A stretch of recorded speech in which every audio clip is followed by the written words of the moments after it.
Before we get started, I've got a quick invitation for you. If you happen to be in Rapid City, South Dakota this Sunday, November 9th, I'm going to be guest preaching at Bible Fellowship Church at 9:45 in the morning. We're going to be talking about stuff from Galatians 3, Abraham, the man of faith, some Old Testament stuff. It's going to be fun.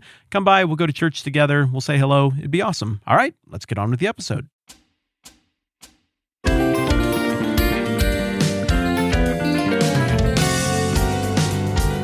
Philemon, yeah.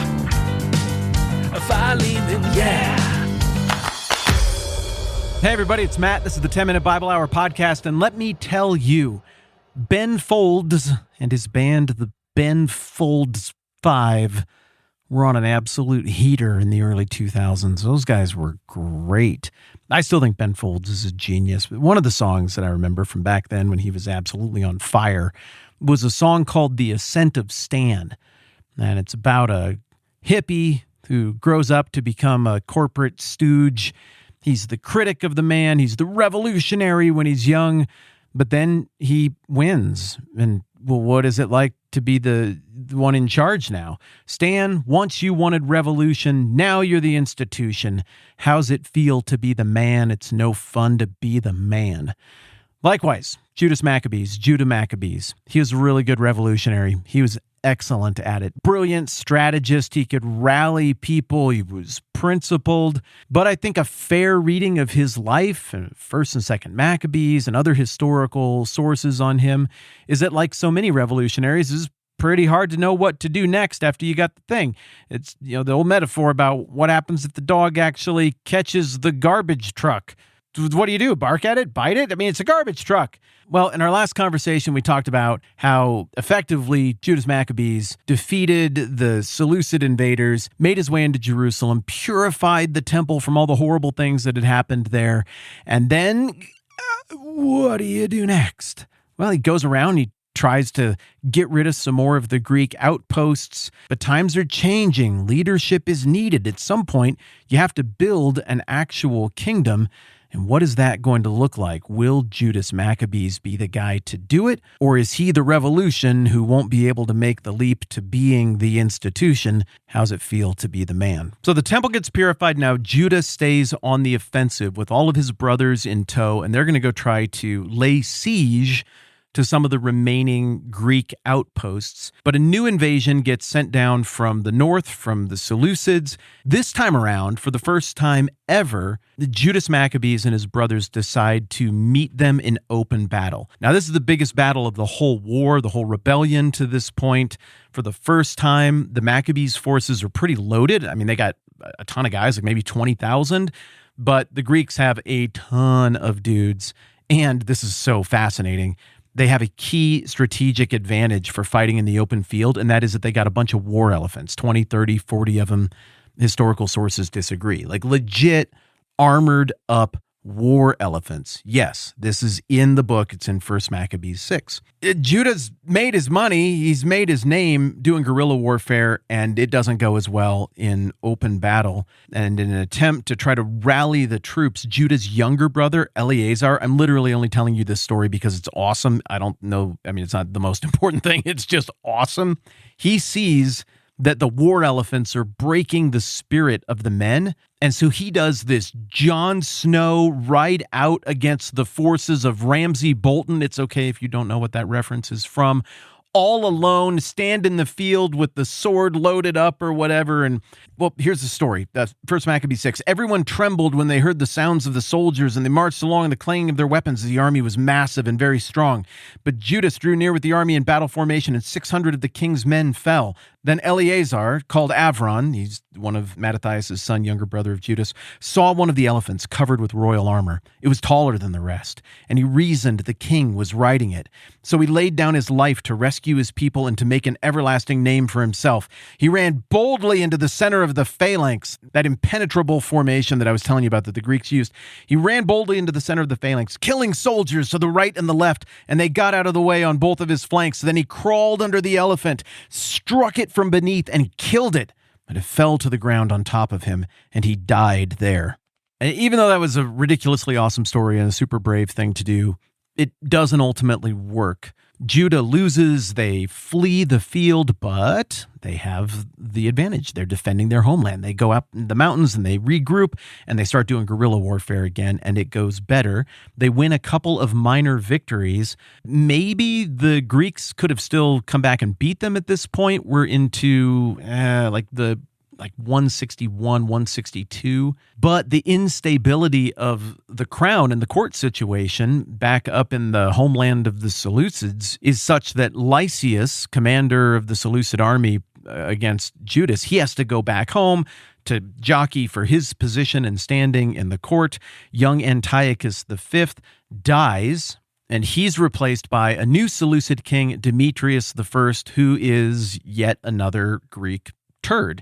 While all of this is going on, the Maccabees send an envoy to Rome. That's right. Now Rome is starting to factor into the story. This is a very important detail for something that's going to happen later. They ask for recognition as an independent kingdom by Rome and get it. So maybe this is the place that you circle as saying, oh, that's kind of technically where this new Jewish independence happens. Some people will circle a date that we'll get to just a little bit later on in the story. But this kind of has the echoes of some of the mistakes that the kings in the Old Testament made when they depended on foreign nations for help. By appealing to Rome, who don't like the Seleucids and are starting to expand, the Romans had won a series of wars called the Punic Wars against elephant rider enemies of their own, led by the great Hannibal of the Carthaginians. But now the Romans have beaten the Carthaginians. They're no longer checked in the Western Mediterranean, and Rome is expanding. Well, the Maccabeans look at that and they're like, there's an opportunity here for us to curry favor with them. They're a long ways away. The enemy of our enemy is our friend kind of thinking. For the short term, this works. Eventually, this kind of thinking will be the demise of the short-lived Jewish kingdom that is born out of this rebellion that we're talking about as we look at 1st and 2nd Maccabees. Demetrius has a commander named Bacchides, and he doesn't care about this stupid mutual defense pact that the Romans and the Jews have signed. He sends a huge force under the leadership of Bacchides, who it's so big he can just walk right into Jerusalem.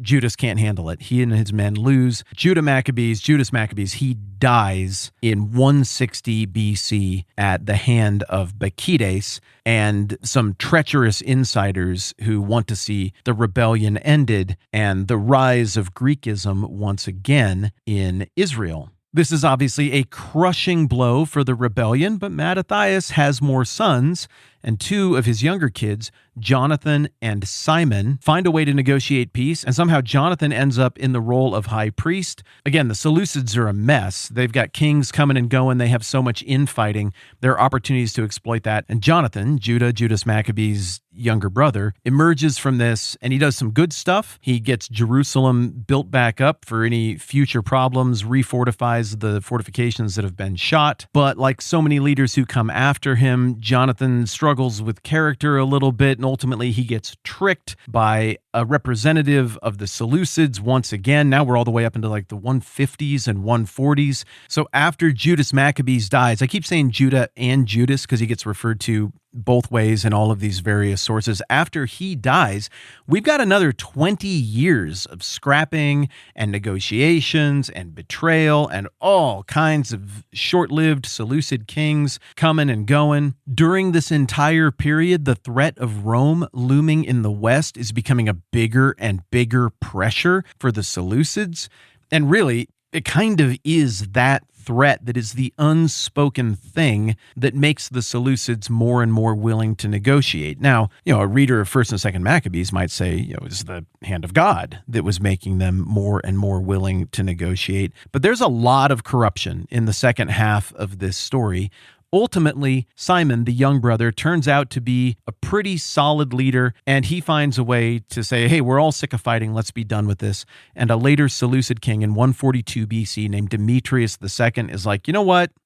Good enough. Let's just not do any more rebellion. Let's not do any more war. And so what turns out to be like a 25 or 30-year period of conflict with massive death tolls and expense for the people, for the land, heck, for the Seleucids as well, ultimately turns out to be more than just a political revolution. It is a religious and cultural revolution that kind of sets the trajectory for Judaism all the way to this day. It's one of the last great tests that the Jewish people, tradition, and religion has to pass in terms of maintaining its identity. Haman, in the time of the Persians, tried to eliminate them. All kinds of kings before that in the deep Old Testament tried to eliminate them. But here the test was really from within. The leadership wanted to be Greek, and it was the rank and file, the normal people, the country folk who were like, no, we will fight you and the oppressors, and we'll do it for more than a generation if we have to. We will lay down our lives for this. So Simon rules over a period of peace and restoration and healing as the high priest and the king, sort of a unified authority in Israel for the first time in forever. He has kids and a family. Then he gets betrayed in one of these, there's many stories from the ancient world of these red wedding style false pretenses meals where you invite somebody there and then you poison them or you run them all through and you lock the doors. And that happens to Simon and his family at the hand of Simon's own son-in-law, Ptolemy, who, I mean, if his name is Ptolemy, I guess I don't know this for sure, but he's got to be from the Egyptian Ptolemies. Simon's son, John, is one of the few who escapes this mass assassination in an attempt to wipe out the entire line of what's left from Mattathias and the Maccabees brothers. And this young John, who is known as John Hyrcanus I, Hyrcanus I, he reigns for the next 20 years until almost 100, I think 104 BC. And this, in earnest, is kind of considered the first reign of about 100-year kingdom that is called the Hasmonean Kingdom. They draw their name from the name of Mattathias' great-grandfather. That's kind of the name of this family. So we've been calling them the Maccabees. We kind of call them the Maccabees when they're fighting because it's a military nickname, and it's just cool and awesome sounding because it means the hammer. But once they become a dynasty, you don't want to take a name from indicating that you just won by being insurgents or rebels. So it looks like they kind of drop the Maccabees name and go with something more credible, which is the oldest dynastic name of their little family, Hasmonean. So the Maccabean kingdom is more formally known as the Hasmonean kingdom. People disagree about exactly how to date the range of this Hasmonean dynasty. Typically, I think of it as starting much earlier, like in the 160s, with Rome responding positively and recognizing Judas Maccabee's appeal and saying, oh, this is an independent state separate from the Seleucids.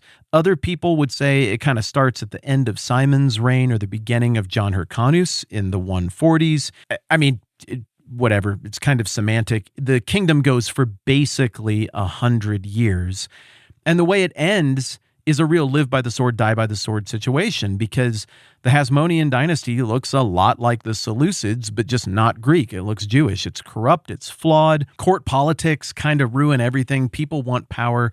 John Hyrcanus I's sons fight in the early 1st century BC over who should get to succeed him and which branch of the family line should get to be in charge. And they remember, like, oh, our great uncle or whatever it was, he appealed to Rome and the Romans came in and they sorted the whole thing out. Well, we should appeal to Rome. They've got a general in the area and a military over here.